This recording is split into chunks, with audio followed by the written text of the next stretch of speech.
is your message from someone you love who's already in heaven. Okay, so think of that special someone na parang wala na dito sa earth, siguro nasa langit na sila, and siguro ito yung mga tao na talagang usually dinadasalan natin almost every day. So, these are their messages for you. Okay, I need you to pick one out of the three cards.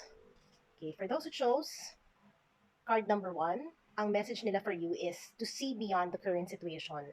Meaning, I think they want you to look beyond what is happening.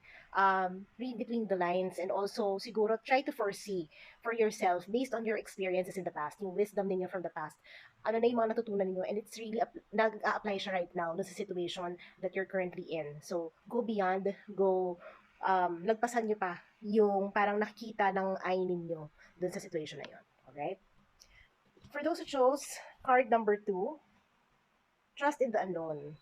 Ang nakikita ko dito, it's more of, there might be things that we have been expecting na mangyari, pero hindi pa siya nangyayari, and there's a reason behind that. So just trust that there's a process, that the universe has something for you, has something better for you, na parang mas magiging okay ka pa.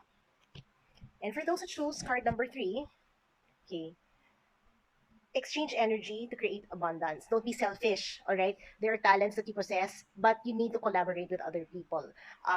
Siguro, maybe there's this person na you feel na baka maagaw sa inyo yung idea ninyo, but in fact, they will be able to help you. So those are the messages from the people who are already in heaven, your loved ones who are already in heaven. Okay, I hope this helped, and I'll see you in my next video. All right, bye!